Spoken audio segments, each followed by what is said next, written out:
हाँ दोस्तों, कैसे आप लोग? चलिए इस चीज को कंटिन्यू करते हैं। इससे पहले भी आपका पीएचडी पैट का मॉक टेस्ट चल रहा था, ठीक है।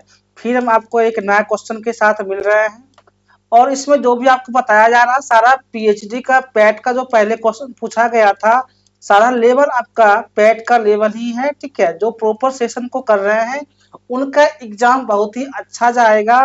50 क्वेश्चन में से अभी भी हम कर रहे हैं, 50 क्वेश्चन में से 35 से 40 क्वेश्चन एग्जाम में करेंगे और आपका सिलेक्शन होगा।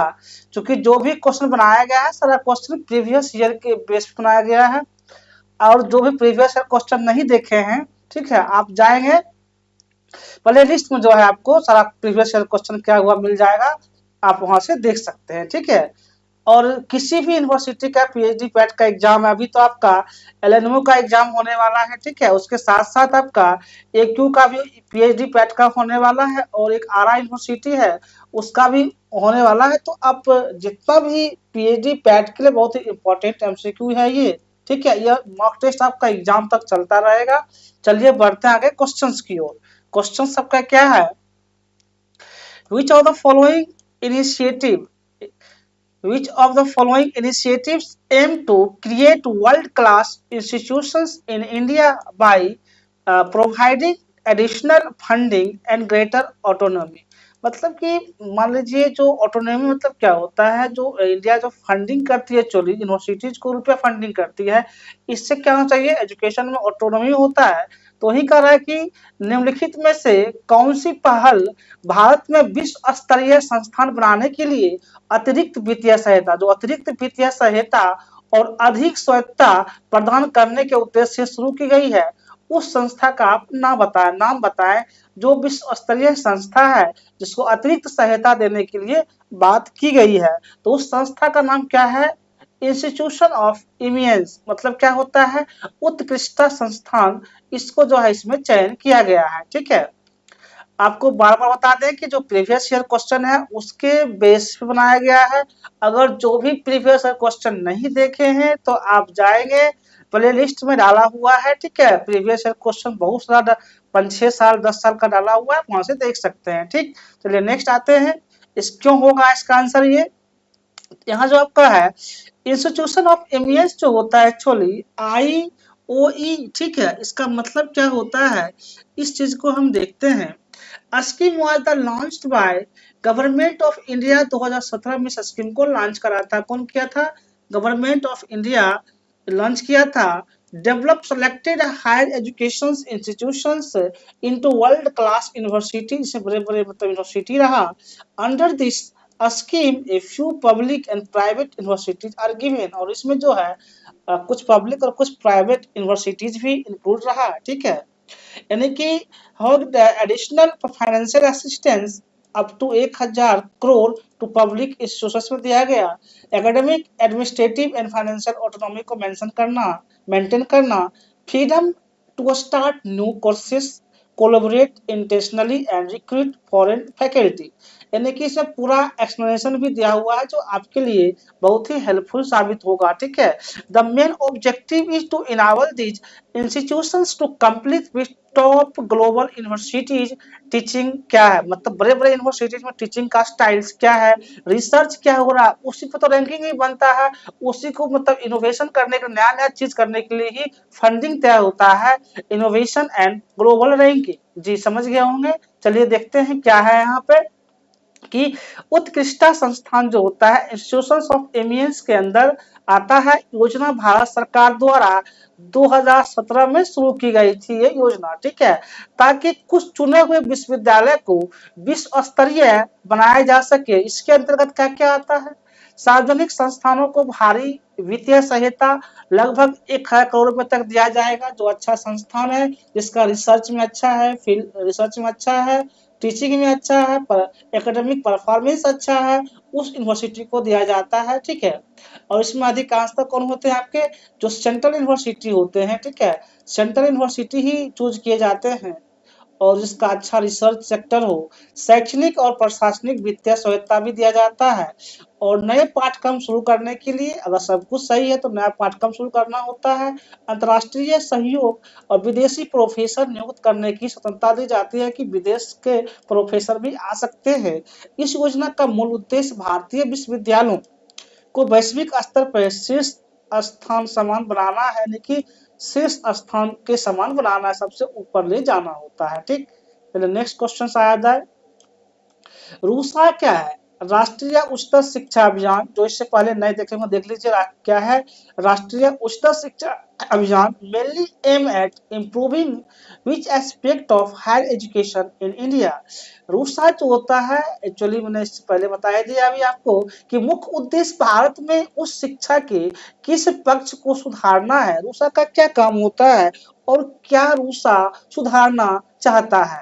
देखिए रूसा को जो काम होता है, infrastructure and quality of state university, राज्य विश्वविद्यालय की संरचना और गुणवत्ता को अगर देखना होगा तो ये देखने का काम किसका है? रूसा को है। रूसा अपना देखता है कि क्या स्ट्रक्चर है विश्वविद्यालय में, क्या जरूरत है। जैसे नेक क्या करता है, नेक जो है, नेक कभी का क्या काम होता है? यूनिवर्सिटी का रैंकिंग डिसाइड करना कि रिसर्च इनोवेशन टीचिंग क्या है, एकेडमिक क्या है, तो जो रैंक देता है नेक देता है। ठीक, आप नेक का फुल फॉर्म भी जान लेंगे तो अच्छा रहेगा। चलिए नेक्स्ट आते हैं। रूसा क्या होता है? एक्चुअली राष्ट्रीय उच्चतर शिक्षा अभियान है। इज एक सेंट्रली स्पॉन्सर्ड स्कीम होता है ये, जिसमें इंप्रूव करा जाता है ओवरऑल क्वालिटी ऑफ, मतलब कि कितना इंफ्रास्ट्रक्चर है। इस चीज को अगर देखने की बात आएगी तो वहाँ पे रूसा काम करता है। ठीक है, overall quality of higher education in state universities and colleges को ये देखने का काम रूसा करती है। यानी कि इंफ्रास्ट्रक्चर डेवलपमेंट क्या है, रूसा का काम होता है। फैकल्टी रिक्वायरमेंट रूसा का काम होता है। रिसर्च फैसिलिटी इसी का होता है। गवर्नेंस रिफॉर्म इसी का काम होता है। और इक्विटी एंड एसेस को मेंटेन करना भी रूसा का ही काम होता है। ठीक है, यानी कि रूसा पहले बता दिए क्या होता है। ठीक है, तो रूसा वर्क जो करता है तो द परफॉर्मेंस बेस्ड फंडिंग। ठीक है, यानी कि अब फंडिंग की बात आएगी तो फंडिंग तो रूसा ही देगा कि वहां पर विजिट करता है रूसा की क्या इंफ्रास्ट्रक्चर डेवलपमेंट की बात है, अगर जहां पे रहेगी तो वहां पर फंड रिलीज होता है। Meaning states and institutions receive grants only fulfilling the certain quality parameters को देखते हुए फंडिंग रिलीज होता है। ठीक है, रूसा मतलब राष्ट्रीय उच्चतर शिक्षा अभियान का उद्देश्य जो होता है राज्य विश्वविद्यालय और महाविद्यालयों में क्या क्या होता है, तो जो भवन एवं प्रयोगशाला जैसी संरचना का विकास जो होता है रूसा का करना होता है। योग्य शिक्षक की नियुक्ति भी रूसा का अंदर आता है। अनुसंसाधन सुविधाओं का विस्तार भी रूसा के अंदर आता है। प्रशासनिक सुधार भी इसी के अंदर आता है। समानता और पहुंच सुनिश्चित करना इसी का काम आता है। यानी कि एक्चुअली यह जो होता है रूसा योजना गुणवत्ता आधारित वित्त पोषण प्रणाली आधारित है। जो वित्त पोषण होता है ना, ये मतलब कि जो फाइनेंस का वर्किंग होता है वो एक्चुअली कौन करता है? रूसा करता है। इतना जान लेंगे तो सही हो जाएगा। ठीक है, रूसा का काम होता है। ठीक, चलिए नेक्स्ट आते हैं। नेक्स्ट क्वेश्चन क्या है? स्वयं is primarily related to which objective. भाई स्वयं का क्या ऑब्जेक्टिव है, किसके मतलब क्या निकलता है? स्वयं का मुख्य उद्देश्य किससे संबंधित है? बताइए कि स्वयं का मुख्य उद्देश्य किससे संबंधित है? तो प्रोवाइडिंग फ्री ऑनलाइन क्लास, निःशुल्क ऑनलाइन क्लास प्रोवाइड करता है वही तो आपका स्वयं है। स्वयं में का फुल फॉर्म बताएंगे आप लोग, कमेंट्स करेंगे, चूंकि हम बहुत बार बता चुके हैं जो भी प्रॉपर रेगुलर देख रहे हैं। और आपका इसी टाइप के पीएचडी पैट में क्वेश्चंस आएंगे जो कि आपको ऐसा ना लगे एग्जाम में कि क्वेश्चन हम रूबरू हैं। ठीक है, क्वेश्चन से रूबरू हैं, क्वेश्चन देख चुके हैं, तो एग्जाम में क्वेश्चन इजी वे में करेंगे, कोई फ्रेशर की बात नहीं रहेगी। ठीक, यानी कि स्वयं का क्या फुल फॉर्म होता है मैंने यहाँ लिख भी डाला है। Study web of active learning for young aspiring minds, ये आपका स्वयं का फुल फॉर्म होता है। ठीक, कभी कभी एग्जाम में फुल फॉर्म हिट करता है इसलिए इस चीज को मेंशन किया गया है। Is India national books platform it aims to, क्या भाई इसका एम होता है? फ्री ऑनलाइन क्लास देता है फ्रॉम स्कूल टू, हाँ ये आता है बात बार बार कि आपको जो स्वयं क्लास देती है वो स्कूल लेवल से लेकर के पीजी तक का क्लास वहाँ पे फ्री में मिलता है, कोई पैसा चार्ज नहीं होता है। यानी कि इंश्योर एसेस इक्विटी और क्वालिटी इन एजुकेशन, मतलब एजुकेशन में कोई कटौती नहीं। क्या होता है? एसेस जी, इक्विटी और क्वालिटी पूरे एजुकेशन को मेंटेन करके रखता है। रिड्यूस द डिजिटल डिवाइड, ठीक है, डिवाइड वही, और support the life long learning, यानी कि लंबे समय तक यहाँ पे लर्निंग करा जाता है, ठीक है। It is not funding scheme for institution but digital learning initiative. क्या है भाई, डिजिटल यहाँ रिड्यूस दिया है, डिजिटल रिड्यूस नहीं होना चाहिए, डिजिटल इनिशिएटिव होता है। क्या होता है, डिजिटल इनिशिएटिव होता है एक्चुअली। और यहाँ पर डिजिटली पढ़ाई होता है, अब मोबाइल्स में, लैपटॉप में डाउनलोड करके स्वयं का क्लास चलता है, ठीक है, जो फ्री ऑफ कॉस्ट होता है, और यह स्कूल लेवल से लेकर के पीजी तक का क्लास चलता है, ठीक है। आशा करते हैं समझ गए होंगे। चलिए नेक्स्ट आगे बढ़ते हैं कि स्वयं जो होता है भारत का एक राष्ट्रीय ऑनलाइन शिक्षण मंच है, जिसका उद्देश्य क्या है। इसका उद्देश्य जो होता है स्वयं का है कि विद्यालय से लेकर स्नातकोत्तर यानी कि पीजी स्तर तक का निःशुल्क पाठ्यक्रम उपलब्ध कराने का काम जो होता है ये स्वयं का होता है, ठीक है। यानी कि शिक्षा में समानता लाना, गुणवत्ता सुनिश्चित करना, ये सारा स्वयं अपना एजुकेशन अपना चैनल के माध्यम से करती है। डिजिटल अंतर को कम करना, जो भी डिजिटल अंतर है, जो मतलब कि सबके पास डिजिटली व्यवस्था हो, इसको मेंटेन करना, और आजीवन अधिगम को, जिंदगी भर अधिगम को बढ़ावा देने का काम स्वयं का होता है, ठीक। यानी कि कोई एज लिमिटेशन नहीं होता है, हर जगह एक्सेस किया जा सकता है इसको, ठीक। और अब देखते हैं NIRF की डिजाइन मेनली टू, यानी कि NIRF का मुख्य उद्देश्य क्या है, बताइए कि NRF क्यों बनाया गया है, इसका मुख्य उद्देश्य क्या हो सकता है। तो भाई इससे पहले डिस्कशन क्या हुआ है कि जो रैंक डिसाइड करता है ना, यानी कि रैंक इंस्टीट्यूशन जो होता है आपका, संस्थानों को रैंक देने का जो काम करता है वो NIRF करता है। क्या करता है, NIRF करता है, नेशनल इंस्टीट्यूशन रैंकिंग फ्रेमवर्क इसका फुल फॉर्म होता है, जो आप याद रखेंगे, ठीक है। NRF क्या होता है, तो NRF जो होता है नेशनल इंस्टीट्यूशनल रैंकिंग फ्रेमवर्क होता है, जिसमें कि Indian higher education institutions based on the parameter such as, क्या क्या बेस्ड होता है, टीचिंग लर्निंग एंड रिसोर्सेस इस पर बेस्ड होता है जी। Research and professional practice NRF के अंदर आता है। ग्रेजुएशन आउटकम आता है, एंड आउटरीच एंड इंक्लूसिविटी आता है, और परसेप्शन आता है, जो कि आपका यहाँ पे NIRF के अंदर आएगा। एग्जाम में क्वेश्चन आए तो कहीं भी घबराना नहीं है, इजिली आप अटेम्प्ट कर सकते हैं, ठीक है।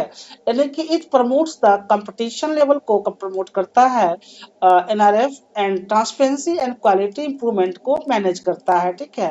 यानी कि NIRF भारत में उस शिक्षा संस्थानों को क्या करता है, शिक्षण संसाधन प्रोवाइड करता है, अनुसंधान को बढ़ावा देता है, परिणाम होता है, सामाजिक और समावेशन बनाकर रखता है, यानी कि प्रतिष्ठा जैसे मानकों के आधार पर रैंक प्रदान करता है। ये काम NIRF का होता है, ठीक है।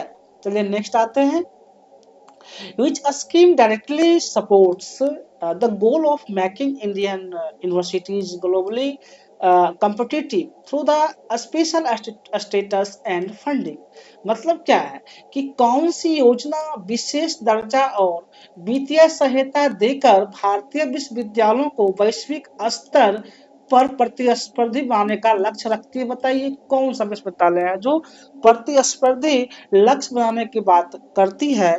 तो ये आपका हो जाएगा, अभी जस्ट इससे पहले डिस्कस किया गया था, इंस्टीट्यूशन ऑफ एमिनेंस जी, ये आपका आंसर राइट होगा, क्योंकि the idea world class universities का जो आइडियाज है इसी से निकल के आता है, और फंडिंग भी प्रोवाइड करा जाता है, जिसमें बेस्ट रिसर्च हो, बेस्ट टीचिंग स्टाइल्स हो, बेस्ट स्टूडेंट का एकेडमिक हो, ठीक है। India is formally linked to the institutions eminence scheme. This institutions are expected to achieve the high global ranking को अचीव करता है, प्रोड्यूस कटिंग एज रिसर्च जी, attract international student and faculty, इसको attract करा जाता है, मतलब कि उस पर ज्यादा अट्रैक्टिव होता है, जिसका बेटर क्वालिटी हो, contribute to the innovation and knowledge economy. यानी कि इस प्रकार विश्व स्तरीय विश्वविद्यालय जो होता है की अवधारणा सीधे उत्कृष्टता यानी कि IOE योजना से जुड़ी हुई है, न कि केवल रैंकिंग फ्रेमवर्क दिया जाता है इससे नहीं, बल्कि ऑनलाइन शिक्षा जो स्वयं है ना, यह सामान्य वित्तीय सहायता रूसा से संबंधित है, ठीक। नेक्स्ट क्वेश्चंस में आते हैं, अब देखिए, जो प्रीवियस क्वेश्चन देखे होंगे उनको तो आइडिया लग ही जाएगा पूरा का पूरा कि क्वेश्चन का आखिर बनाया कहाँ से जाता है। और हमने सिलेक्शन इससे पहले भी दिया है और इस बार भी होगा, ये श्योर है। ठीक है, जो प्रॉपर फॉलो कर रहे हैं उनका सिलेक्शन होगा, प्रॉपर बने रहे, कोई इशूज नहीं है। इससे पहले भी बहुत सारी यूनिवर्सिटी में सिलेक्शन हुआ है और इस बार भी जो भी कर रहे हैं उनका सिलेक्शन होगा। चलिए नेक्स्ट क्वेश्चन आते हैं। क्या है, व्हाट डज द पीपीपी, यानी कि ट्रिपल पी है ना, ये ट्रिपल पी मतलब क्या होता है, मॉडल मीन ई गवर्नेंस, यानी कि ई गवर्नेंस में ट्रिपल पी मॉडल का क्या अर्थ है, बताइए कि क्या अर्थ है। तो भाई पब्लिक प्राइवेट पार्टनरशिप जो होता है ना, क्या है, पब्लिक प्राइवेट पार्टनरशिप जो होता है आपका, ये ट्रिपल पी का मतलब होता है। ठीक है, यानी कि ई गवर्नेंस में आते हैं, ट्रिपल पी मॉडल क्या रेफर करता है, तो refers to the collaboration between the government, के बीच कोलैबोरेशन को रेफर करता है। उसके बाद पब्लिक सेक्टर, ठीक है, and private companies to design, इसको डिजाइन करा जाता है, implement and manage ICT based service like online portals, digital payments, records and smart city projects, ये जो भी होता है आपका ट्रिपल पी मॉडल के अंदर आता है। यानी कि साझेदारी जिसके माध्यम से डिजिटल सेवाएं, पोर्टल, डाटा सेंटर और नागरिक सेवाओं को कुशलतापूर्वक विकसित और संचालित किया जाता है। ठीक है, अब आते हैं नेक्स्ट क्वेश्चन, क्वेश्चन नंबर 7। 7 क्या है, क्वेश्चन नंबर 7 जरा देखिए क्या है, फिर हम इसको डिस्कस करते हैं, एक्सप्लेन। क्वेश्चन नंबर 7 जो आपका है रहा, क्या है, which of the following is a major advantage, ठीक है, मेजर एडवांटेज क्या है of the triple P model in governance, यानी कि ई गवर्नेंस जो होता है में ट्रिपल पी मॉडल का प्रमुख लाभ क्या है, आपको यहाँ पे बताना है कि लाभ लाभ क्या होता है। देखिए यहाँ पर क्या लाभ होगा, faster and cost effective service delivery, यानी कि तेज और किफायती सेवा वितरण होता है। जब प्राइवेट और सरकारी मिल जाता है तो क्या होता है, यहाँ जस्ट अभी देखिए है ना, पब्लिक प्राइवेट पार्टनरशिप जब होता है तो सर्विस फास्ट हो जाता है ना, डिले होगा नहीं होगा, कोई भी वर्क होता है तो ऑटोमेटिक सर्विस फास्ट होता है जब कोलेब्रेशन होता है। ठीक है, मान लीजिए कोलेब्रेशन होता है तो सर्विस क्या हो जाता है, इससे सर्विस आपका फास्ट हो जाता है। इस समझ में आ गया होगा। यानी कि जो ट्रिपल पी मॉडल है ना, triple P models combine the government authority with private sector, जब गवर्नमेंट जो प्राइवेट सेक्टर के साथ मिलता है तो सर्विस फास्ट होता है। क्यों होता है, क्योंकि प्राइवेट सेक्टर के पास रेस्पॉन्सिबिलिटी होती है और उस रेस्पॉन्सिबिलिटी को मेंटेन करके चलता है ताकि टाइम और फास्ट चीज ग्रोथ करता है। यानी कि technology leading to faster, innovative and cost effective public services, यानी कि ट्रिपल पी मॉडल जो होता है सरकार की नीतिगत शक्ति और निजी क्षेत्र की तकनीकी दक्षता मिलकर सेवाओं को तेज, सुस्ती और प्रभावी बनाती है। ठीक है, इस तरह से आप समझ गए होंगे। चलिए नेक्स्ट क्वेश्चन को मूव किया जाए। 8 नंबर क्या है, e governance the triple P model is mainly used for, यानी कि ई गवर्नेंस में ट्रिपल पी मॉडल मुख्यतः किसके लिए प्रयोग किया जाता है, ये बताइए कि ट्रिपल पी मॉडल जो है किसके लिए प्रयोग किया जाता है। तो जी development and management of ICT infrastructure को डेवलपमेंट मैनेजमेंट करने के लिए जो है ट्रिपल पी मॉडल का उपयोग किया जाता है, यानी कि आईसीटी और संरचना का विकास और प्रबंधन जो करा जाता है आपका वो ट्रिपल पी मॉडल्स में किया जाता है। क्यों किया जाता है, तो यहाँ जो ट्रिपल पी मॉडल है ना, widely used building data centres use करा जाता है, ब्रॉडबैंड नेटवर्क में होता है, online service portals and digital platform के लिए इसका यूज किया जाता है। यानी कि ट्रिपल पी मॉडल का प्रयोग डाटा सेंटर, ब्रॉडबैंड नेटवर्क, ई सेवा पोर्टल, डिजिटल प्लेटफॉर्म के विकास एवं प्रबंधन में इसका किया जाता है। ठीक है, चलिए नेक्स्ट बढ़ते हैं। क्या नेक्स्ट क्वेश्चन है, which principle is strength by the triple P model in governance, यानी कि ई गवर्नेंस में ट्रिपल पी मॉडल जो होता है किस सिद्धांत को मजबूत करता है, ये बताइए कि किस सिद्धांत को मजबूत करता है। तो क्या लाता है भाई, transparency and efficiency, triple P model का यही होता है कि ट्रांसपेरेंसी और इफिशियंसी जो लाता है ना, वो आपका ट्रिपल पी मॉडल लाता है, यानी कि पारदर्शिता एवं दक्षता का जो काम करता है वो ट्रिपल पी मॉडल करता है। समझ गए ना, यानी कि private sector participations introduces the competition, accountability, modern technology, ये सब ट्रिपल पी मॉडल की सहायता से होता है। Enhancing the transparency and efficiency जो आता है ये एक्चुअली ट्रिपल पी मॉडल है, यानी कि निजी क्षेत्र को भागीदारी की प्रतिस्पर्धा, उत्तरदायित्व, आधुनिक तकनीक आती है जिससे पारदर्शिता और दक्षता बढ़ती है। ये क्या कहता है, ये कौन कहता है, यही आपका जो ट्रिपल पी मॉडल है कहता है कि भाई इससे जो है दक्षता और ट्रांसपेरेंसी बढ़ती है जब प्राइवेट और पब्लिक गवर्नमेंट सेक्टर को एक साथ मिलाया जाता है तब। चलिए नेक्स्ट आते हैं, क्या है, which of the following e governance service in India commonly follows the triple P model, मतलब कि भारत में जो है निम्नलिखित में से कौन सी ई गवर्नेंस सेवा सामान्यतः ट्रिपल पी मॉडल पर आधारित है, ये बताइए कौन सा गवर्नमेंट भारत में है। तो आधार इंडोलमेंट सेंटर जो आधार बनता है ये ट्रिपल पी मॉडल पे गवर्नमेंट और प्राइवेट सेक्टर मिलके इस पे वर्क करता है जी, समझ गए ना, तो इसलिए आधार जो सेंटर होता है वो ट्रिपल पी मॉडल पे आधारित है, यानी कि many Aadhaar CSC common service centre and digital payment platforms operate under the triple P model के अंदर ये ऑपरेट किया जाता है। सीएससी प्राइवेट है, सरकार से लिंकअप किया हुआ है, काम हो रहा है, फास्ट हो रहा है ना। Where infrastructure and services are manage by the private agency, infrastructure लेकर के सरकारी काम करता है प्राइवेट एजेंसी और काम फास्ट भी होता है, टाइमली भी हो जाता है। तो यही तो फायदा होता है जब प्राइवेट और पब्लिक, प्राइवेट और गवर्नमेंट का जब इंटरलिंक होता है तो फायदा क्या है कि पब्लिक का काम फास्ट होता है। अंडर गवर्नमेंट सुपरविजन में गवर्नमेंट का सुपरविजन भी रहा, ठीक है, यानी कि आधार नामांकन केंद्र, common service centre CSC, digital भुगतान प्रणालियां प्राय ट्रिपल पी मॉडल कार्य करती है, जहां सरकार की देखरेख में निजी एजेंसियां सेवाओं का संचालन करती है। ठीक है, नेक्स्ट क्वेश्चन आया जाए, 11 नंबर क्या है कि which scheme was launched under the Digital India initiative promote digital payments, यानी कि बात यहाँ ये है कि डिजिटल इंडिया पहल के अंतर्गत डिजिटल भुगतान को बढ़ावा देने के लिए कौन सी योजना शुरू की गई थी उस योजना का नाम बताना पूछ रहा है कि डिजिटल इंडिया को बढ़ावा देने के लिए कौन सी योजना शुरू की गई थी। तो डिजी धन अभियान, जो डिजी धन अभियान है ना वो डिजिटल इंडिया को प्रमोट करने के लिए शुरू किया गया था, समझे, यानी कि डिजी धन अभियान जो होता है was launched by the government of India, 2016 में इसको लॉन्च करा था गवर्नमेंट ऑफ इंडिया डिजी धन को, ठीक।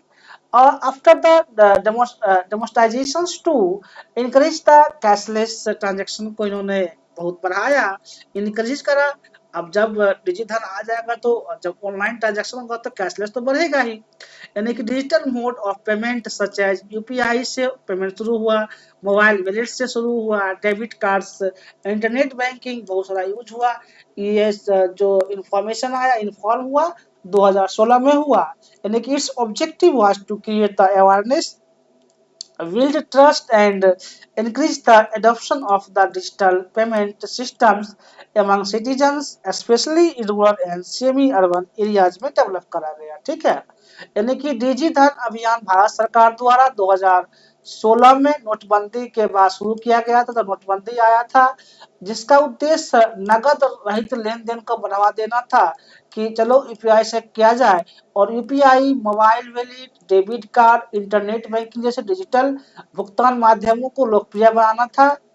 इससे मतलब ज्यादा बढ़ा, यानी कि यह योजना नागरिकों को जागरूकता, विश्वास और डिजिटल वित्तीय समावेशन को मजबूत करने पर केंद्रित थी, जिससे हुआ भी मजबूत। अभी डिजिटल लेन देन बहुत ज्यादा हो गया है, यानी कि सब्जी का दुकान पे भी डिजिटल पेमेंट ही होता है, ठीक है, तो इतना डिजिटल पेमेंट बढ़ चुका है। चलिए नेक्स्ट आते हैं, क्वेश्चन नंबर 12 क्या है, which of the following digital India, ठीक है, digital India components provide unified mobile platform for assessing the government services, यानी कि डिजिटल इंडिया का कौन सा घटक सरकारी सेवाओं को एक ही मोबाइल प्लेटफॉर्म पर उपलब्ध कराता है, ये बताइए कि डिजिटल इंडिया का कौन सा मतलब कि सरकारी सेवाओं का एक ही मोबाइल पर सारा उपलब्ध करा देता है?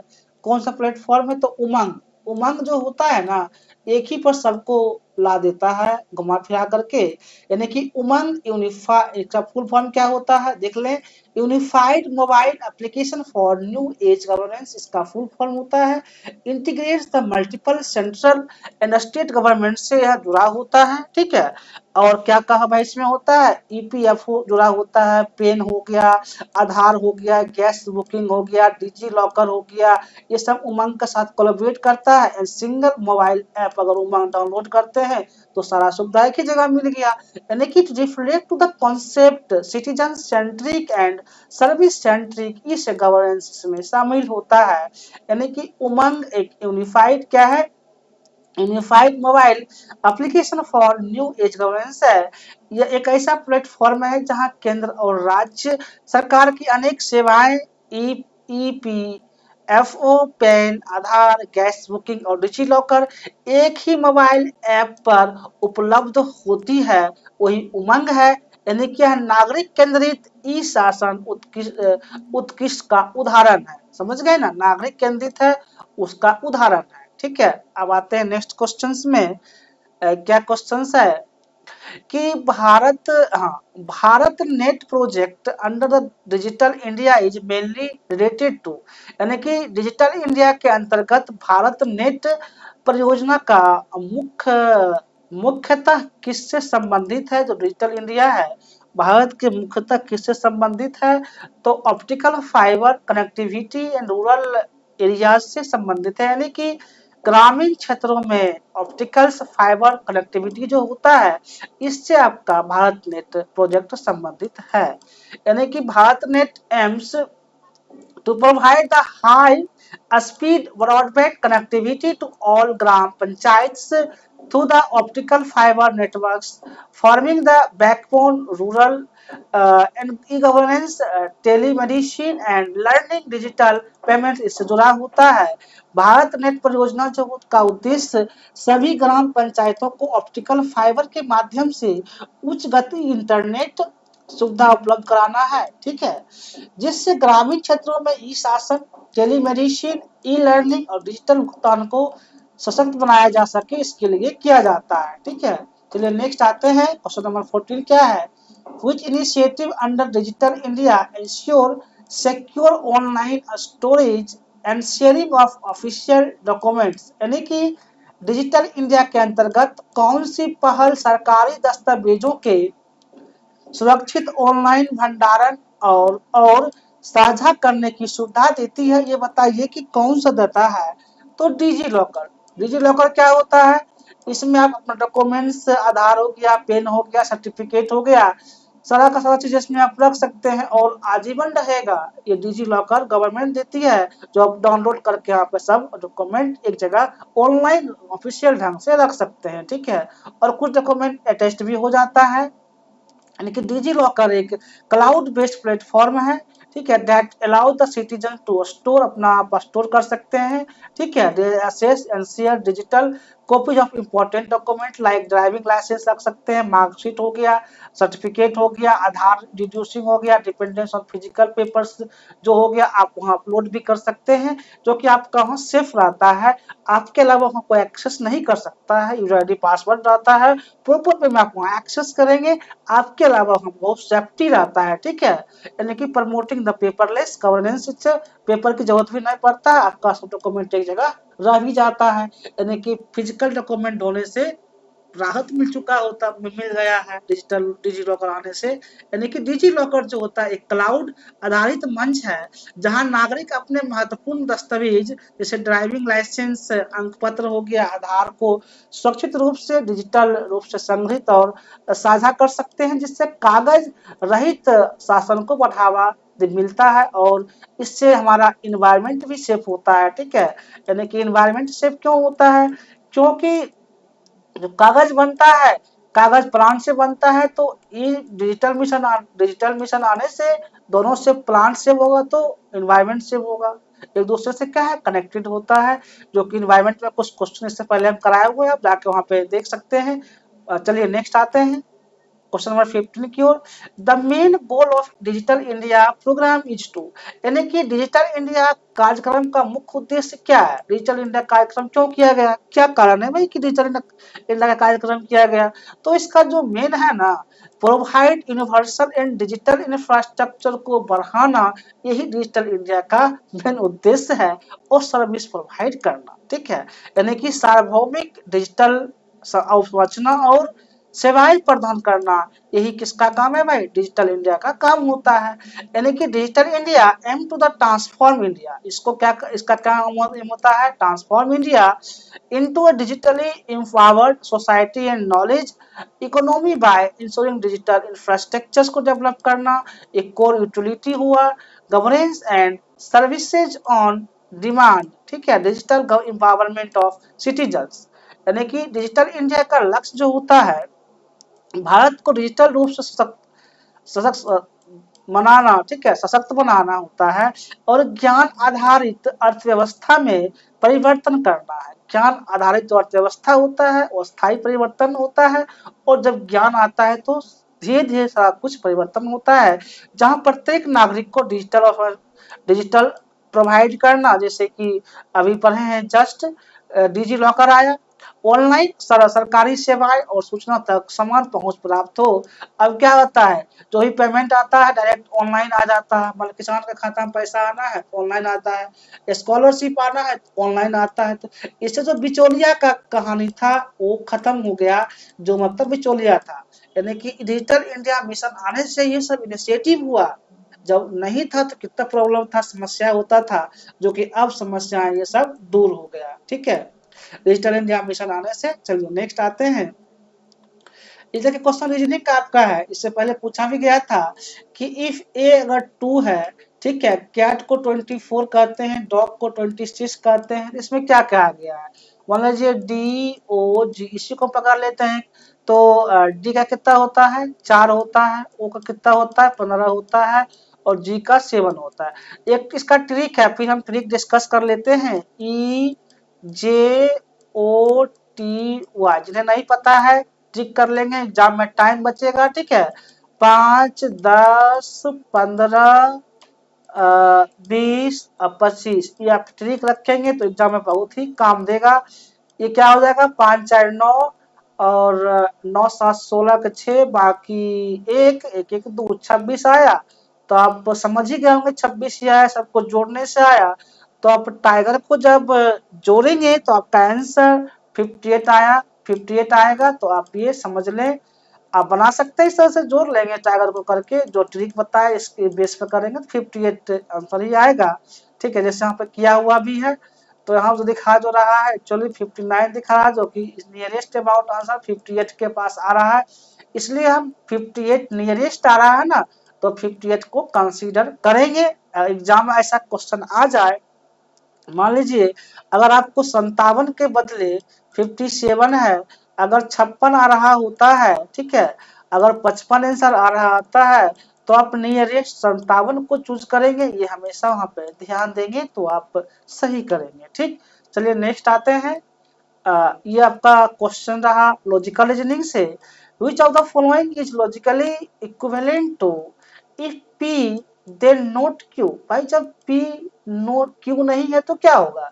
यानी कि निम्नलिखित में से कौन सा कथन यदि पी तो क्यू नहीं के तार्किक रूप से समतुल्य है? यदि पी नहीं तो क्यू, यदि पी तो क्यू नहीं, यदि पी तो क्यों नहीं तो कौन है? तो if Q then not P, जब पी नहीं, जब पी क्यू नहीं तो क्यू पी नहीं, जब पी तो क्यू नहीं तो क्यू तो पी नहीं, यानी कि यदि क्यू तो पी नहीं, उसका अपोजिट हो जाएगा, उल्टा हो जाएगा। तो आपका ऑप्शन संख्या यहाँ पे ए सही होगा, समझ गए? अपोजिट, यहाँ बातें यहाँ जब तार्किक होती है तो तार्किक में अपोजिट बात यहाँ पे प्रधानता दिया जाता है। यानी कि if then not Q return P मतलब क्यू, यानी कि then logically equivalent to contrapositive. क्या यहाँ पे भाई? कंट्रापोजिटिव है। Form is obtain by reversing, reversing हो रहा है, और निगेटिंग बोथ क्यू पी, अर्थात पी तो क्यू नहीं का प्रतीकात्मक रूप होता है पी क्यू, इसका प्रतिलोम जो होता है क्यू पी, यानी क्यू तो पी नहीं।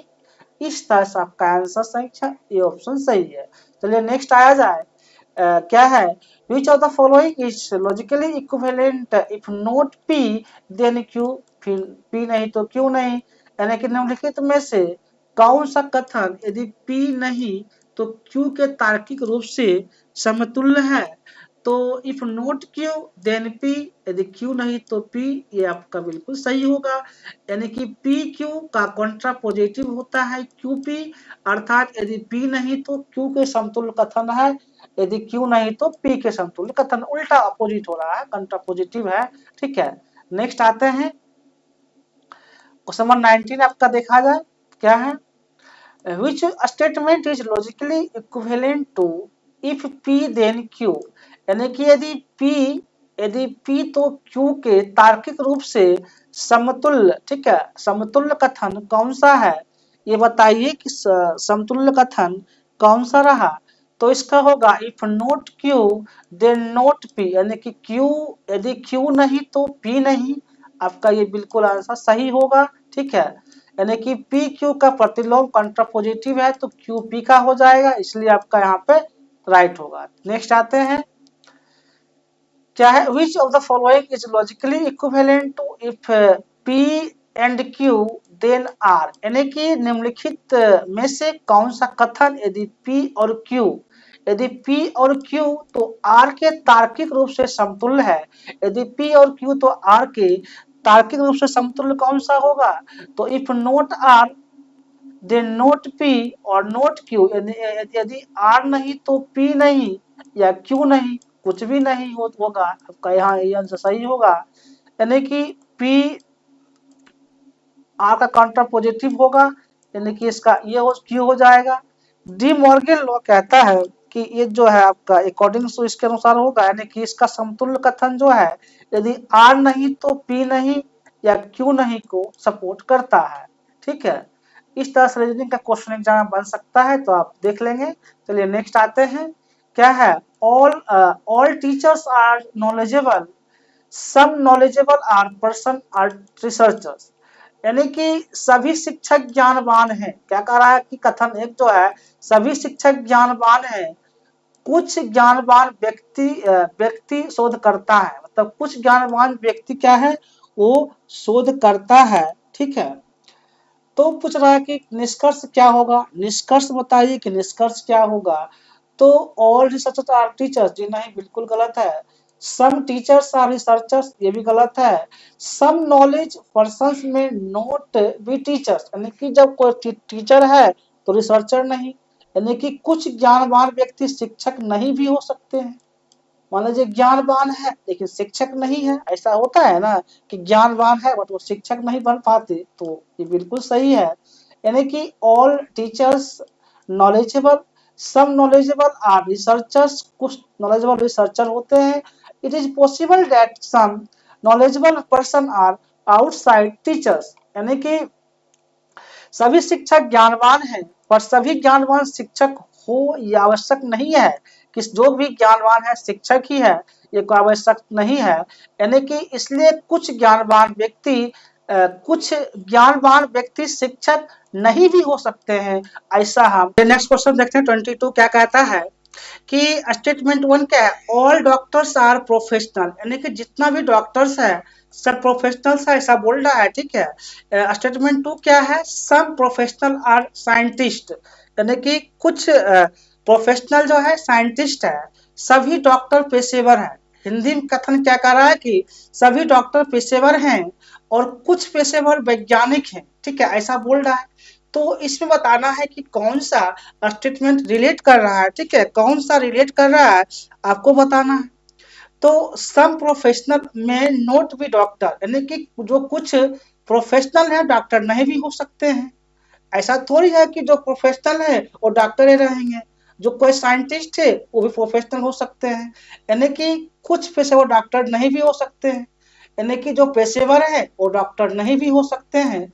आपका यहाँ पर ये बिल्कुल सही हुआ। ठीक है, नेक्स्ट आते हैं, क्या है, ऑल रोजेज आर फ्लावर्स, जितना भी रोज है सब फ्लावर्स है। बट स्टेटमेंट 2 जो है, सम फ्लावर्स आर रेड, कुछ फ्लावर रेड है, जितना भी रोज है सब फ्लावर है लेकिन कुछ फ्लावर क्या है, रेड है यानी कि लाल है। तो इसके संदर्भ में बताइए क्या होगा। यानी कि कथन एक जो है सभी गुलाब फूल है, क्या है, सभी गुलाब फूल हैं।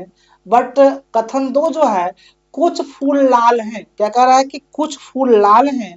तो इसका संदर्भ में जो होगा सम फ्लावर में नोट भी रोजेज, यानी कि कुछ गुलाब नहीं भी हो सकते हैं। जो सब फ्लावर है, ऐसा नहीं कि जितना भी फूल है सब गुलाबे है, कुछ गुलाब नहीं भी हो सकता है ना। यानी कि कुछ गुलाब नहीं भी हो सकता है। ये आपका सम लगा हुआ है ना, तो सम हो सकता है, नहीं भी हो सकता है। इस तरह से आपका आंसर सी सही होगा। ठीक है, नेक्स्ट आते हैं क्वेश्चन 24 की ओर। क्या है, ऑल इंजीनियर्स आर इंटेलिजेंट, जितना भी इंजीनियर्स है क्या है, सब इंटेलिजेंट है। सम इंटेलिजेंट पर्सन आर आर्टिस्ट, यानी कि इसका कंक्लूजन निकालना है। पहले हिंदी देख लेते हैं। सभी अभियंता बुद्धिमान है, क्या है, सभी अभियंता बुद्धिमान है। कथन दो जो है कुछ बुद्धिमान व्यक्ति कलाकार हैं, क्या कह रहा है कि कुछ बुद्धिमान व्यक्ति कलाकार हैं। इसे बताइए कि कौन सा आपका सही होगा।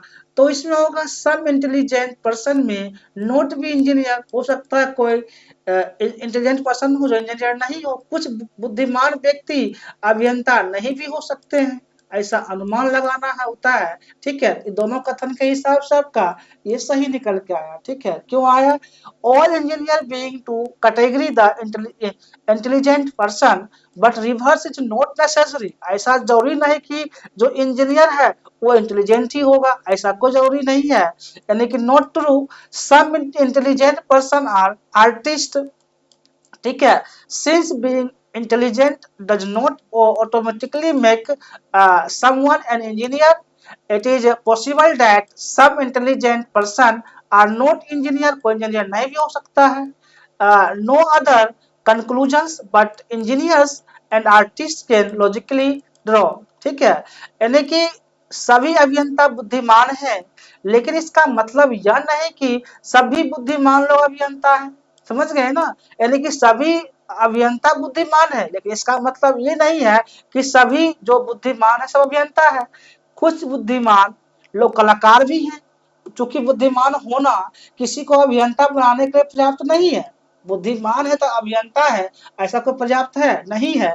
इसलिए यह संभव है कि कुछ बुद्धिमान लोग अभियंता न भी हो। अभियंता और कलाकारों के बीच कोई निश्चित संबंध नहीं निकाला जा सकता है, कोई निश्चित संबंध यहाँ जो है निकल के नहीं आता है। ठीक, अब नेक्स्ट आते हैं 25 नंबर क्वेश्चन की ओर। क्या है कि ऑल पॉलिटिशियंस आर स्पीकर, जितना भी पॉलिटिशियन है सब स्पीकर है। ठीक है, असाइनमेंट 2 क्या कहता है, सम स्पीकर्स आर लीडर्स, कुछ स्पीकर लीडर्स भी हो सकता है। कथन एक क्या है, सभी राजनेता वक्ता है, सभी जितना भी राजनेता है सब वक्ता है। कथन दो जो है कुछ वक्ता नेता है, तो कोई आइडेंटिफाई कर रहा है भाई, जो राजनेता वो वक्ता है, कुछ वक्ता भी नेता है। ठीक है, तो इसमें आपका क्या हो जाएगा, तो सम स्पीकर्स में नोट भी पॉलिटिशियन, जो स्पीकर है पॉलिटिशियन नहीं भी हो सकता है। यानी कि कुछ वक्ता राजनेता नहीं भी हो सकते हैं, अकॉर्डिंग टू लॉजिकल रीजनिंग के अनुसार चल रहे हैं। ठीक है, from all are B and some B are C हो सकता है। The only valid conclusion some B may not be A, ऐसा हो भी सकता है नहीं भी हो सकता है। यानी कि सभी ए बी हैं, कुछ बी सी हैं, से केवल सही यही निश्चित निष्कर्ष निकलता है कि कुछ भी ए नहीं भी हो सकते हैं। ठीक है, चलिए नेक्स्ट आते हैं 26 नंबर क्वेश्चन की ओर बढ़ा जाए। क्या है, which of the following is not an example of non verbal communication. देखिए, कम्युनिकेशन से एग्जाम में क्वेश्चन आता है। आज आपको हम कम्युनिकेशन चैप्टर भी लेके आ ही गए हैं। किस बताइए कि कौन सा नॉन वर्बल कम्युनिकेशन नहीं है, मतलब पूछ रहा है वर्बल, जहाँ नॉन है वहाँ फोकस करेंगे, वर्बल पूछ रहा है निम्नलिखित में से कौन सा गैर मौखिक संचार का उदाहरण नहीं है। यानी कि मौखिक संचार का उदाहरण पूछ रहा है। तो आई कांटेक्ट क्या होता है, आंख से बातें करना, नेत्र संपर्क करना, ये नॉन वर्बल होता है, इसे बोलते थोड़ी है, यानी कि नॉन वर्बल होता है। A teacher explaining a concept in word, जैसे अभी आपको मैं वर्ड्स में एक्सप्लेन कर रहा हूँ, तो ये क्या हुआ, ये वर्बल हुआ। मैं आपको बोल के समझा रहा हूँ, क्योंकि जब बोलने बोलने चलने की जो भाषा आती है ना, वो आपका वर्बल होता है, बोल करके समझाया जाता है, ठीक है, तो आपका वर्बल कम्युनिकेशन होता है। यानी कि शिक्षक द्वारा शब्दों में अवधारणा को समझाना, ये क्या होता है, हम आपको बोल के समझा रहे हैं, वर्बल हुआ। इशारा में बात करना नॉन वर्बल होता है। किसी को ड्रेस पहन के आया, ड्रेस से जज कर सकते हैं कि क्या मतलब है, तो इससे क्या होता है, ये नॉन वर्बल सीक्वेंस से पता चल जाता है। सिर्फ फेशियल एक्सप्रेशन है, ड्यूरिंग स्पीच, जब भाषण को दे रहे होते हैं तो चेहरे का हाव भाव देख करके ये नॉन वर्बल हो गया ना। और ये हैंडशेक बिटवीन टू पर्सन, दो व्यक्ति जब आपस में हाथ मिलाते हैं तो नॉन वर्बल है, थोड़ी कहते हैं हाथ मिलाते हैं, ये नॉन वर्बल सीक्वेंस को शो अप करता है जब दो व्यक्ति आपस में हाथ मिलाते हैं तो। यानी कि आपका ये क्या हो गया, वर्बल हो गया। Non verbal communications include eye contact, आंख मिलाना, क्या होता है, नॉन वर्बल होता है। फेशियल एक्सप्रेशन, यानी कि आप हंस रहे हैं, रो रहे हैं, या मतलब एज यूजुअल मैं किसी को ये समझाने का व्यू आप पॉइंट से बोल रहे हैं, ठीक है, मतलब क्या होता है, किसी का गुस्सा आना, मतलब कोई गुस्सा हो जाता है तो आप बोलेगा नहीं, आप उसको देख कर समझ जाके गुस्सा है। खुशी आ जाना, तो किसी को देख कर समझ आना कि खुशी आ गया, तो क्या होता है आपका ये नॉन वर्बल एक्सप्रेशन होता है। गेस्चर, फास्चर, ये सब जो भी वर्ड है, टच हो गया, कहीं टच करते हैं तो क्या होता है, नॉन वर्बल को शो करता है ना। बट स्पोकन जो वर्ड होता है आपका, वो वर्बल कम्युनिकेशंस को शो करता है। यानी कि गैर मौखिक संचार में आंखों का संपर्क, चेहरे के भाव, आंखों का संपर्क होना, चेहरे का भाव, हाव भाव, मुद्रा और स्पर्श आते हैं। जबकि शब्दों द्वारा समझना मौखिक संचार होता है, जो शब्द के द्वारा समझ रहे हैं ना, ये आपका मौखिक संचार होता है, ठीक है। चलिए नेक्स्ट क्वेश्चन की ओर मूव करा जाए। क्या है, which of the following best represent the kinetics in communication, संचार में काइनेटिक्स का सर्वोत्तम उदाहरण कौन सा है, बताइए कि क्या होता भी।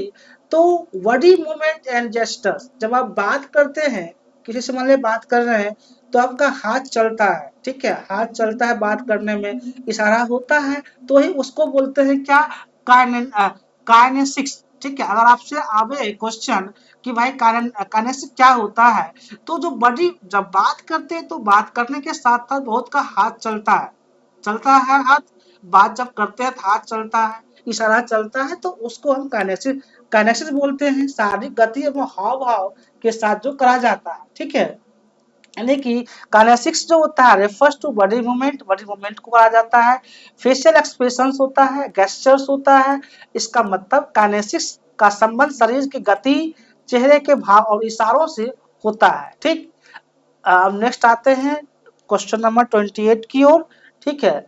ये आपका क्या है, the study of physical distance, क्या है, the study of physical distance in communication is called, यानी कि संचार में भौतिक दूरी के अध्ययन क्या कहते हैं, जो भौतिक दूरी बनाते हैं उस अध्ययन को कहते हैं प्रोमिक्सिक, यानी कि प्रोमिक्स जो होता है भौतिक दूरी को कहा जाता है। यानी कि proxemics deals with the space and distance, को जो डील करता है वो प्रोमिक्स होता है बिटवीन द कम्युनिकेटर्स। यानी कि प्रोमिक्सिस संचार के दौरान व्यक्ति के बीच की दूरी, जो दूरी और स्थान से जो संबंधित होता है वो प्रोमिक्स होता है, ठीक है। इतना आशा करते हैं कि समझ गए होंगे। चलिए नेक्स्ट क्वेश्चन की ओर बढ़ते हैं, 29 की ओर। Which of the following is an example of haptics in non-verbal communication, यानी कि गैर मौखिक संचार में हैप्टिक्स का उदाहरण कौन सा है, हैप्टिक्स का उदाहरण बताइए, जो कि ये भी किसका है, नॉन वर्बल का है, ये आप ध्यान रखेंगे, ठीक है। तो टचिंग और पेटिंग ऑन बैक, पीठ थपथपाना क्या होता है, आप टच कर रहे हैं ना किसी को, पीठ थपथपा रहे हैं, टच कर रहे हैं, तो नॉन वर्बल हो गया, नॉन वर्बल हुआ है ना। इसको हैप्टिक्स बोलते हैं, हैप्टिक्स बोलते हैं, जो बोल रहे हैं haptics refers to communication through the touch, यानी कि हैप्टिक्स का अर्थ होता है स्पर्श के माध्यम से होने वाला संचार। चलिए नेक्स्ट आते हैं, क्या है question, which non verbal cue mainly convey the emotions and attitude, यानी कि कौन सा गैर मौखिक संकेत मुख्य रूप से भावनाओं और दृष्टिकोण को व्यक्त करता है। यानी कि इसमें से कह रहा है कि जो भावना होता है, दृष्टिकोण को व्यक्त करता है, कौन सा कम्युनिकेशन है जो करता है। तो फेशियल एक्सप्रेशन यानी कि किसी का चेहरे का हाव भाव देख करके कहा जा सकता है कि उसका मतलब क्या निकलता है। बिना बोले समझ सकते हैं किसी का चेहरे का हाव, फेशियल एक्सप्रेशन देख कर समझ जाएंगे गुस्सा है या हंसी है या कोई टेंशन है। क्या होता है, ये चेहरे का हाव भाव देख करके पता चलता है, जो कि फेशियल एक्सप्रेशन होता है। यानी कि facial expression are the most powerful indicators of emotions and as happiness, हंसी है या गुस्सा है या डर है या कुछ सरप्राइज है। चेहरे के भाव खुशी, क्रोध, भय और आश्चर्य जैसी भावनाओं को सबसे प्रभावी ढंग से प्रकट करते हैं। यही क्या होता है, नॉन वर्बल क्यूज होता है। ठीक, चलिए नेक्स्ट आते हैं 31 नंबर क्वेश्चन की ओर। Which aspect of non verbal communications mainly helps in the regulating the flow conversations turn talking. यानी कि गैर मौखिक संचार का कौन सा पक्ष बातचीत के प्रभाव यानी बारी बारी से बोलने को नियंत्रित करता है। ये बताइए कि कौन सा नियंत्रित करता है। तो आई कांटेक्ट, जब आई कांटेक्ट होता है तो हर तरह से वो क्या होता है, नियंत्रित होता है बातचीत। ठीक है, जब आई कांटेक्ट, और जब मान लीजिए जब टीचर जब क्लास ले रहे होते हैं स्टूडेंट का, तो आई कांटेक्ट मैंडेटरी है। जब आई कांटेक्ट बनता है तो टीचिंग भी वहां पर इफेक्टिव होगा। क्योंकि देखिए कम्युनिकेशन है तो टीचिंग स्किल्स दोनों को मिला के चलना होता है। ऐसा नहीं कि कम्युनिकेशन से और टीचिंग स्किल जब बेहतर होता है, यानी कि स्टूडेंट से भी आई कांटेक्ट प्रॉपर होता है, तो जो भी बातें होती है फेस निकल के आती है और बच्चों को अंडरस्टैंडिंग भी डेवलप होता है उससे। ठीक है, यानी कि eye contact play a role, critical role in managing the interaction को बहुत मैनेज करता है। अब मान लीजिए कोई बोल रहा है कहीं, देख रहा है कहीं, यानी कि उसके बात में कोई सत्य नहीं है, यानी कि झूठ बोल रहा है।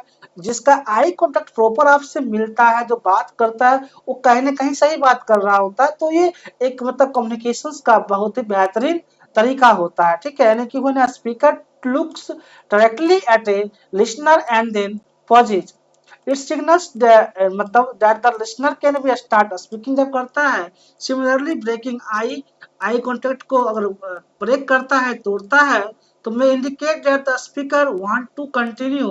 The eye contact regulate continue talking and maintain the conversational rhythm को maintain रखता है, नहीं करता है तो maintain नहीं रहता है। यानी कि क्या है, नेत्र संपर्क बातचीत में बारी बारी से बोलने का संकेत देता है।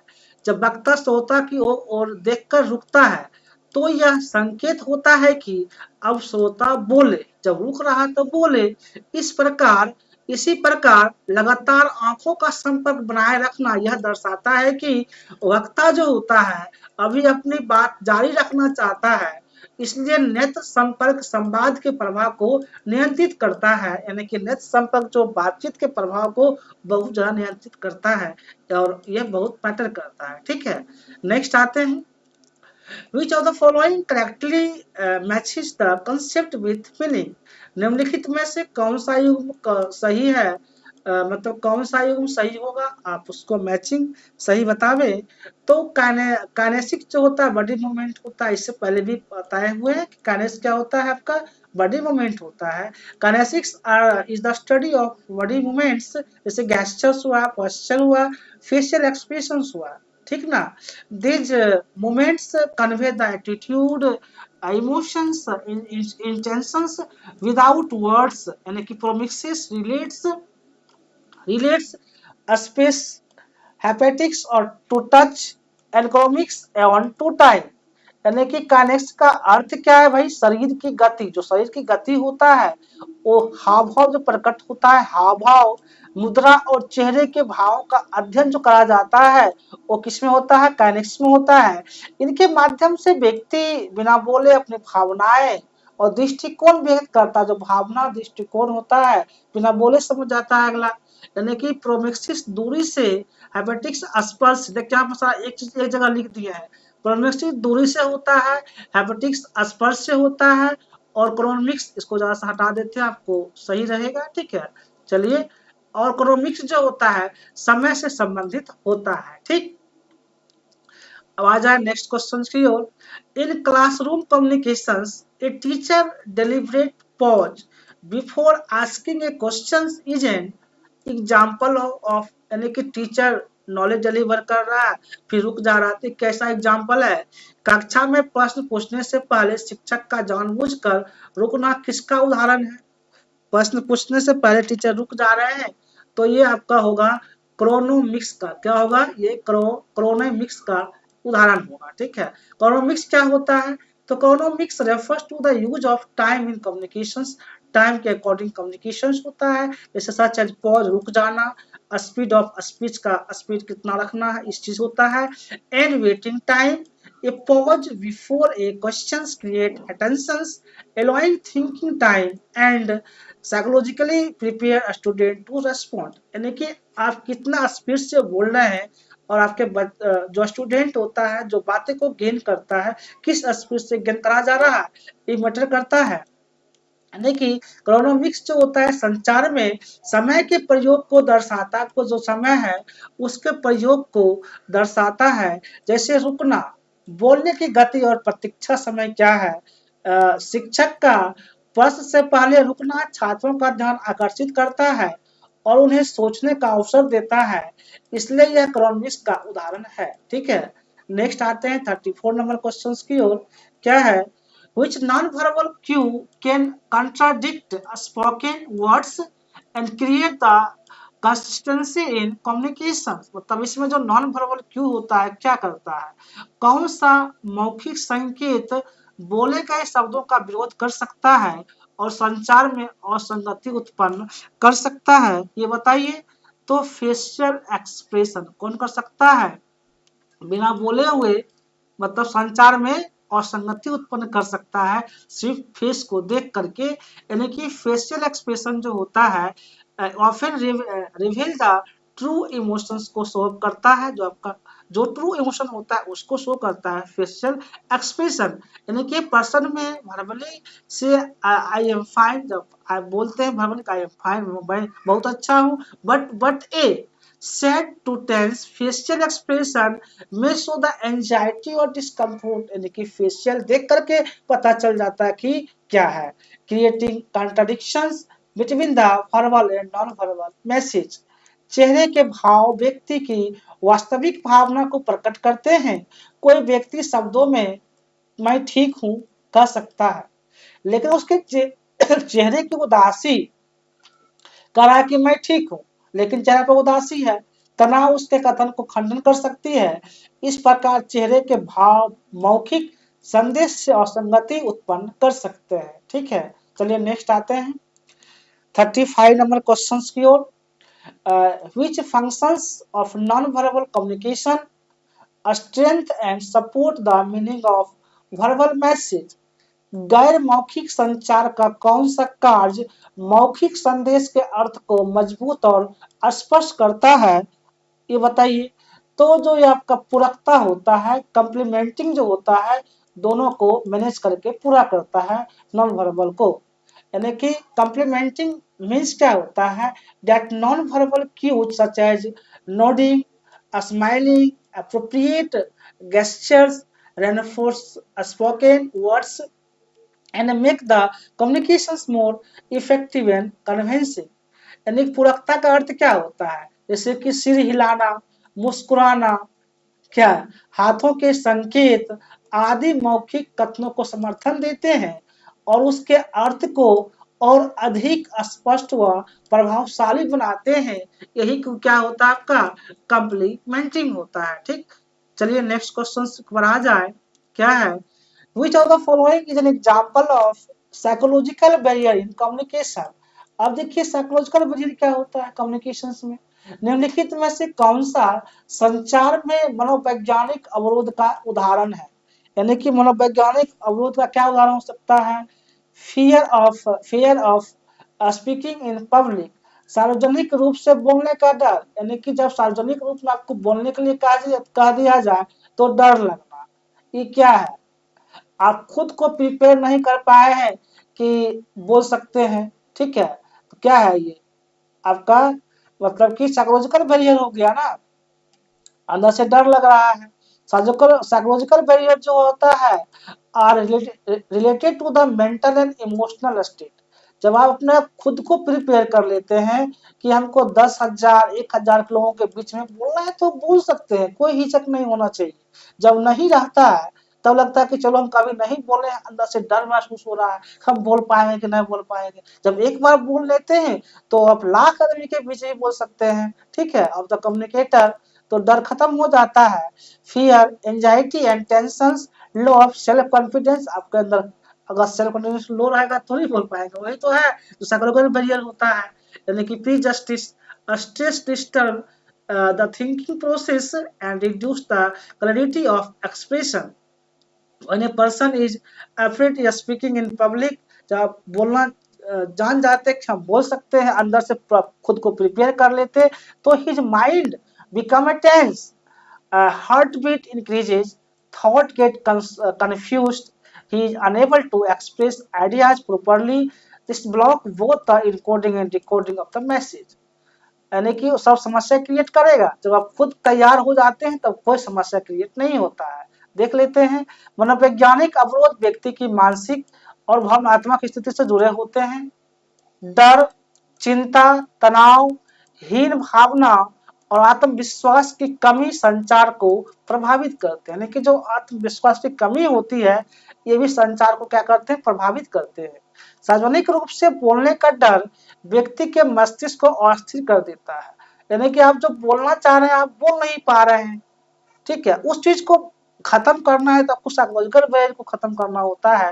हृदय गति बढ़ जाती है और विचार उलझ जाते हैं और व्यक्ति अपने विचार को सही ढंग से व्यक्त नहीं कर पाता। जो बोलना चाह रहे हैं हम बोल नहीं पाते हैं सही ढंग से, इसलिए यह संचार जो होता है मनोवैज्ञानिक अवरोध का सर्वोत्तम उदाहरण है। यानी कि यही साइकोलॉजिकल बैरियर है। एक चीज और इसमें आता है, जब आप पढ़ रहे होते हैं, ठीक है, जब स्टडी कर रहे हो तो ध्यान कहीं और रहता है, मतलब कि पढ़ाई पे कंसंट्रेट नहीं होना, ये भी क्या है, मनोवैज्ञानिक ही है, साइकोलॉजिकल बैरियर ही है, ठीक है। चलिए नेक्स्ट आते हैं 37 नंबर क्वेश्चंस की ओर। कल्चर बैरियर से रिलेटेड क्वेश्चंस है। Which situations represent a culture barrier. Cultural barrier क्या होता है, कौन सी स्थिति सांस्कृतिक अवरोध को दर्शाती है ये बताइए। तो डिफरेंट मीनिंग ऑफ गेस्चर्स, इशारों के भिन्न अर्थ जो होता है एक कल्चर मीडियम को जो होता है दर्शाती है। कल्चर क्या होता है, कल्चर बैरियर जो होता है actually occur when symbols, gestures, value differ across culture causing misunderstanding भी होता है। मतलब किसी का भाषा कुछ और है, किसी का भाषा क्या एग्जांपल लेते हैं, कुछ ले लेते हैं, इंग्लिश है किसी का हिंदी है, मान लीजिए किसी को इंग्लिश समझ में नहीं आ रहा है, किसी को रशियन समझ में नहीं भाषा है, तो यहाँ पर क्या आ जाता है, कल्चर बैरियर आ जाता है। इसमें अमेरिका का अगर आ जाता है, ठीक है, इंडिया में अगर बातचीत होता है मतलब किसी पब्लिक से, तो क्या आएगा, उसका जो भाषा है क्या हमको समझ में आ जाएगा, नहीं आएगा। चाइना का जो भाषा है मंदारिन, मान लीजिए सबसे ज्यादा बोला जाता है मंदारिन भाषा विश्व में, तो अगर मंदारिन की बात करेंगे तो हमारे यहाँ उसका भाषा समझ में नहीं आएगा। तो क्या होता है, कल्चर बैरियर होता है, अलग अलग जगह बैरियर शो अप करता है, ठीक है। यानी कि सांस्कृतिक अवरोध तब उत्पन्न होता है जब संकेत, इशारे या मूल अलग अलग संस्कृतियों के अलग अलग अर्थ होते हैं, बोलते भी हैं अलग अलग भाषा, इशारा भी अलग अलग होता है, ठीक है। तो अलग अलग पहनावा और ओढ़ावा भी होता है। एक ही इशारा एक ही संस्कृति में शिष्ट हो सकता है जबकि दूसरी असभ्य हो सकता है। जब प्रेषक और प्राप्तकर्ता की संस्कृति भिन्न होती है तो संदेश की गलत व्याख्या हो सकती है, मतलब भी गलत निकल सकता है। जब समझ में नहीं आया तो बात भी क्या हो सकता है, गलत निकल सकता है। यही होता है आपका कल्चर बैरियर, ठीक है। यानी कि क्वेश्चन के साथ साथ पूरा थ्योरी को लेके चल रहे हैं। चलिए नेक्स्ट आते हैं 38 नंबर क्वेश्चन क्या रहा आपका, विच of the following is A linguistic barrier. क्या भी निम्नलिखित में से कौन सा भाषाई अवरोध है। अभी कुछ इससे पहले आपको एग्जांपल भी दिए हैं। यूज ऑफ कॉम्प्लेक्स वोकैबुलरी, यानी कि जटिल, मान लीजिए कोई बड़ा बड़ा शब्द यूज कर रहा है समझ में नहीं आ रहा है, मतलब क्या हो जाएगा, कॉम्प्लेक्स, मतलब कि लिंग्विस्टिक बैरियर हो जाएगा। जो समझ में ना आ रहा है वही वर्ड यूज कर रहा है। यानी कि लिंग्विस्टिक बैरियर जो होता है arises due to the problems in language में समस्या क्रिएट होता है इससे, such as the difficult words use करना, टेक्निकल टर्म यूज करना जो अगला को समझ में नहीं आता है, एम्बिगुअस मीनिंग्स, अनफेमिलियर एक्सप्रेशन देना। When the speaker use complex vocabulary, the listener may not be understand the message correctly, resulting in the miscommunication होता है। यही क्या होता है आपका लिंग्विस्टिक बैरियर सोल्व करता है। भाषाई अवरोध भाषा से संबंधित कठिनाइयों का कारण उत्पन्न होते हैं, जैसे कठिन शब्द, तकनीकी शब्द, अस्पष्ट अर्थ और अपरिचित अभिव्यक्तियां। जटिल शब्दावली का उपयोग श्रोता की समझ से बाहर हो सकता है, जिससे संदेश का सही अर्थ ग्रहण नहीं होता। तो जटिल शब्द यूज कर रहा है, समझे में नहीं आ रहा, तो कम्युनिकेशन क्या होगा, सही तो होगा नहीं। उसी कम्युनिकेशन को बोलते हैं लिंग्विस्टिक बैरियर। ठीक है, नेक्स्ट आया जाए 39 नंबर क्वेश्चन की ओर मूव करते हैं। Which is an example of organizational barrier क्या है? संगठनात्मक अवरोध का उदाहरण कौन सा है जो संगठन में अवरोध होता है? तो ये जो होगा आपका हायरार्किकल कम्युनिकेशन डिले, पदानुक्रम के कारण विलंब जो होता है वो ऑर्गेनाइजेशनल बैरियर होता है। क्या होता है इसे देख लिया जाए। तो organizational barrier are caused by structures, rules and authority levels, जैसे कि हॉरिजॉन्टल वर्टिकल होता है, हायर लेवल से लोअर लेवल तक। तो formal channels in a long chain of command, message must pass through the many levels of hierarchy, which leads to delay, distortions and filtering of informations। यानी कि संगठनात्मक अवरोध संगठन की संरचना, नियमों, ठीक है, नियमों, अधिकार स्तर और औपचारिक चैनलों का कारण उत्पन्न होते हैं। लंबी पदानुक्रम श्रृंखला के कारण संदेश देर से पहुंचते हैं, विकृत होते हैं और फिल्टर हो जाते हैं। ठीक, चलिए नेक्स्ट आते हैं। Which barrier is caused due to the wrong assumptions, यानी कि गलत अवधारणाओं के कारण उत्पन्न अवरोध कौन सा है? जो गलत अवधारणा से होता है तो उसे बोलते हैं परसेप्चुअल बैरियर, धारणा संबंधी अवरोध होता है।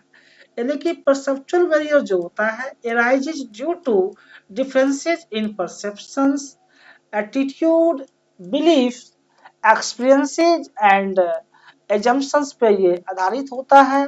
when sender and receiver interpret the same message, जो सेंडर और रिसीवर होते हैं वो सेम मैसेज को इंटरप्रेट करते हैं, तो उस कंडीशन में रॉन्ग assumptions आता है। ठीक है, in different way speed on their mental framework, misunderstanding occurs, यानी कि बातें जब वहां जब सही से बात नहीं चलेगी तो गलतफहमी भी हो जाता है।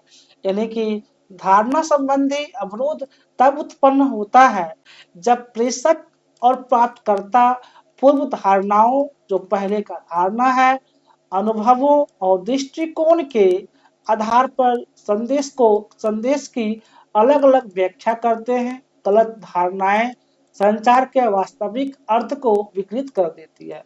अगर गलत बातें बोल के निकल जाते हैं तो जो वास्तविक बात होता है क्या होता है, उससे अलग हो जाता है। तो ये जो बैरियर होगा वो परसेप्चुअल बैरियर होगा। ठीक है, तो ये आज हमने आपको कम्युनिकेशन का भी क्वेश्चन डिस्कस किया है। तो इस तरह से जो 10 यूनिट्स है, 10 यूनिट्स को हम लेके चलते हैं और प्रीवियस ईयर क्वेश्चन के बेस पे ही आपका डिजाइन किए हैं। ठीक है, चलिए इस लेक्चर को यहीं तक रखेंगे, फिर आपसे मिलेंगे हम नेक्स्ट लेक्चर में। बट आप लोग को जहां भी जो भी कंफ्यूजन है कमेंट्स कर सकते हैं। हमें लगता है कि पेपर 1 आपका प्रॉपर जो बने हुए हैं, प्रीवियस ईयर क्वेश्चन देख रहे हैं, मॉक टेस्ट देख रहे हैं, उनका बहुत ही अच्छा पेपर जाएगा। ठीक है, पेपर 1 तो बहुत ही बेहतरीन जाएगा। और पेपर 2 की जो बात है, इससे पहले बहुत बार हम बोल चुके हैं, जो आप पेपर 2 की बात कर रहे हैं, आप जो पीजी में पढ़े हैं तब हम उसे रिवाइज करें। ठीक है, और सब्जेक्टिव है, आपको पेपर 2 में लिखना होता है आंसर। तो आप पेपर 2 के लिए जो पीजी का सिलेबस है, जो पीजी में पढ़े हैं, उसे ही रिवाइज करें तो बेहतर रहेगा। ठीक है, चलिए यहीं तक रखते हैं, फिर मिलेंगे नेक्स्ट मॉक टेस्ट के साथ नेक्स्ट लेक्चर में। Thank you watching for this.